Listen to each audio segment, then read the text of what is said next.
करते हैं भगोड़े जाकिर नाइक की। भगोड़े जाकिर नाइक का एक नया बयान सामने आया है जिसमें वो भारत आने की बात कर रहा है, लेकिन वो उस समय भारत आएगा जब मोदी सरकार ना हो।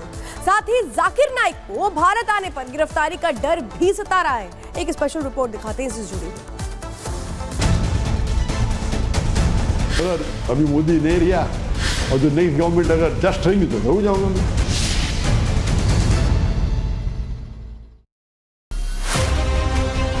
उनके लिस्ट में तो नंबर 1 टायर है जाकिर नाइक की।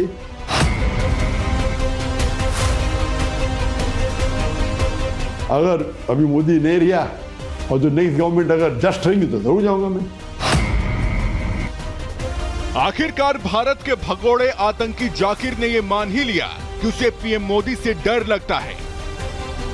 उसने माना कि वो भारत आना तो चाहता है, लेकिन उसे पीएम मोदी की नीतियों से डर लगता है। उसे डर है कि वो भारत आया तो उसे जेल में ठूंस दिया जाएगा। जाना तो इन्होंने तो रेड कार्पेट देगी, बुझाओ भाई आओ, अच्छा अंदर आओ, जेल में बैठो। उनके लिस्ट में तो नंबर 1 टायर है जाकिर नाइक की। आतंकियों के दिल में डर जरूरी है और यही डर भगोड़े जाकिर के दिल में घर कर चुका है। इसीलिए वो कबूल कर रहा है कि जब तक भारत की कमान पीएम मोदी के हाथों में है, वो भारत की पवित्र भूमि पर अपने नापाक कदम नहीं रख सकेगा। लेकिन भगोड़े नाइक को एक उम्मीद भी है। उसे उम्मीद है कि एक दिन भारत में विपक्ष की सरकार आएगी और भारत आने का उसका सपना पूरा हो सकेगा। अब इंडिया आप नहीं जाएंगे? न अल्लाह चाहो तो क्यों नहीं। अगर अभी मोदी नहीं रहा और जो नेक्स्ट गवर्नमेंट अगर जस्ट रहेंगी तो जरूर जाऊंगा मैं। क्योंकि अभी तक के I have not been convicted. किस प्रकार से एक सॉफ्ट कॉर्नर है आतंक के लिए कांग्रेस के मन में और इंडिया अलायंस के मन में, ये हमने बार बार देखा है। और इसी कॉन्फिडेंस के चलते जाकिर नाइक को भी लग रहा है कि यदि कभी इंडिया अलायंस कांग्रेस की सरकार आ जाएगी तो मैं फिर से भारत आ जाऊंगा। जाहिर है भगोड़े के विपक्ष प्रेम पर सवाल तो पूछे जाएंगे, इसलिए बीजेपी ने सवाल पूछ लिया। लेकिन भगोड़े जाकिर के पाकिस्तान प्रेम और हिंदुस्तान के खिलाफ नफरत पर विपक्ष का क्या स्टैंड है, इस पर इंडी गठबंधन के नेताओं की जुबान से अब तक जवाब नहीं फूटे हैं। पहले पाकिस्तान आने के लिए पाकिस्तान वीजा मिलना मुश्किल है, लेकिन मेरे लिए बहुत आसान था। सब लोग जानते, मेरे वालिद भी जानते। तो पाकिस्तान वीजा मिलने तो मेरे लिए तो एक फोन कॉल था। मैं तो पाकिस्तान से मोहब्बत करता हूँ। भगोड़ा जाकिर अपने बेटे के साथ पाकिस्तान जा रहा है। वो वहाँ लाहौर से लेकर कराची तक भारत के खिलाफ जहर उगलेगा। बेशक वो वहाँ अपने आकाओं से नए टास्क भी लेगा, लेकिन उसे भी पता है कि मौजूदा सरकार की नीतियों की बदौलत अब वक्त की रेजगारी में अब उसके खनखनाते फुटकर नफरती सिक्के नहीं चलने वाले हैं। और ये बात खुद जाकिर कबूल कर रहा है। Bureau report, Republic Bharat. तो ये वो जाकिर नाइक है जो आए दिन भारत के मुसलमानों को भड़काने का प्रयास करता है, भारत के मुसलमानों को बरकराने का प्रयास करता है और इन दिनों वक्फ बोर्ड को लेकर के बयानबाजी के चलते सुर्खियों का हिस्सा बना हुआ है। लेकिन इस बीच जो भगोड़ा जाकिर नाइक है उसको एक जो काले कारनामे रह, जरा वो भी जान लीजिए। भगोड़े जाकिर नाइक के काले कारनामे क्या कह रहे हैं। जाकिर नाइक जहरीले भाषण देने का यहाँ पे आरोपी कई बार ऐसे बयान दे चुका है जिसको लेकर के विवाद हो चुका है। जुलाई 2016 में बांग्लादेश में आतंकी हमला हुआ था और इस हमलावर आतंकी का जो था वो जाकिर नाइक से प्रभावित था। मुंबई पुलिस ने आरोपों की जांच की थी। पूरे मामले की जांच के बाद जाकिर के एनजीओ पर प्रतिबंध लगा दिया गया था। गिरफ्तारी के डर से भारत से फरार चल रहा है ये भगोड़ा, शायद इसीलिए वजह से कहा जा रहा है। जाकिर नाइक भारत छोड़ के मलेशिया भाग गया था। इसके बाद ये भारत लौटा नहीं, तब से भारत लौटने की इसकी हिम्मत भी नहीं है, लेकिन बाहर से रह करके भी देश के मुसलमानों को बरगलाने का पूरा प्रयास करता है। सीधे रुख करते सीधे सृष्टि का आगे बढ़ते हैं और बात करेंगे इजराइल और लेबनान की। आपको बता दें कि लेबनान और इजराइल के बीच में जंग लगातार बढ़ती हुई दिखाई दे रही है और ये जुबानी जंग अब युद्ध में तब्दील होती हुई नजर आ रही है, जिसके संकेत, जिसकी आहट अमेरिका ने भी दे दी है। आपको दिखाते हैं इस रिपोर्ट में।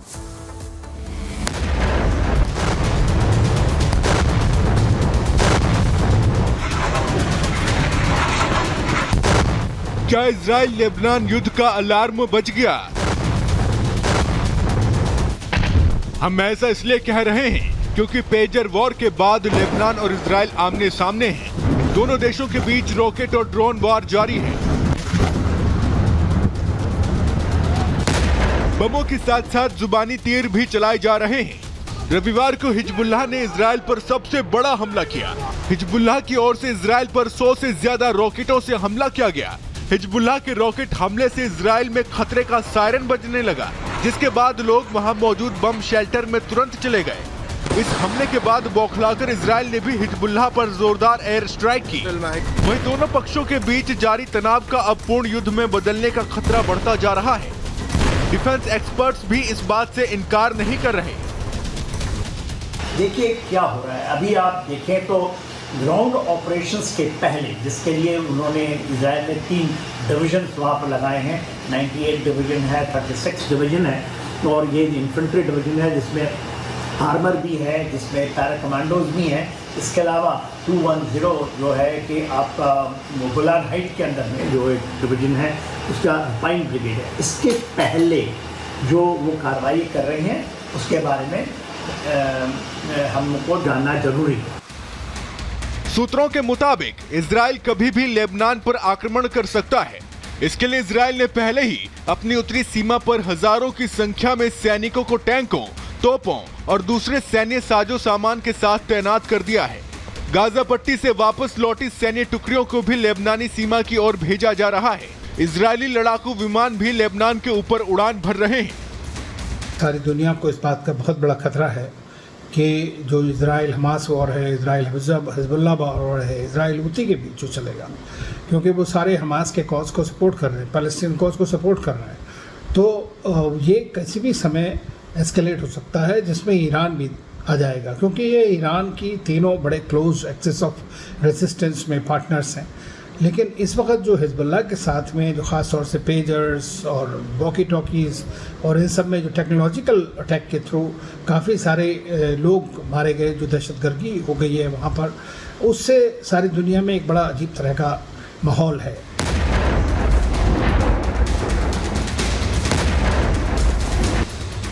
वहीं इजराइल के प्रधानमंत्री बेंजामिन नेतन्याहू ने भी लेबनान को इशारों में समझा दिया।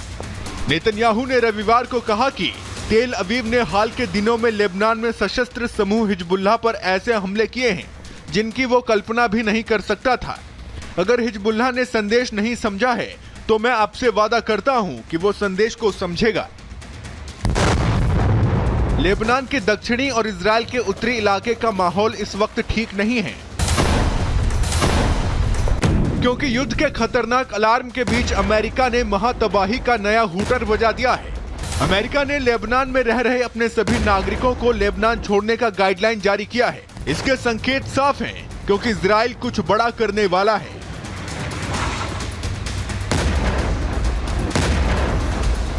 Bureau report, Republic Bharat.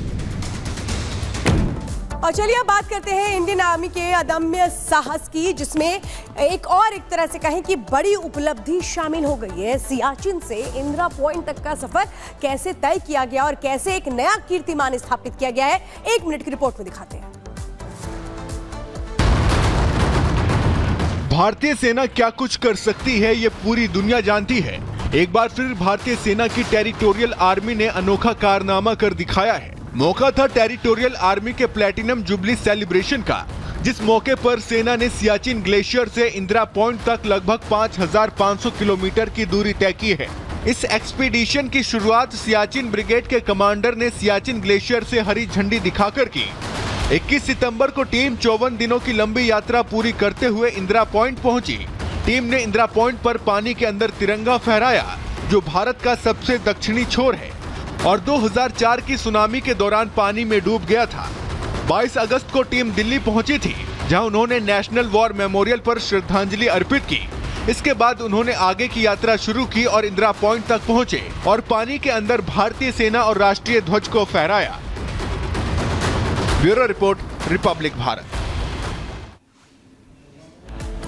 और यहाँ रुके छोटे से ब्रेक के लिए। ब्रेक के बाद भी खबरें लगातार जारी है। ब्रेक के बाद दिखाएंगे आपको राहुल पर शाह का पाकिस्तान वाला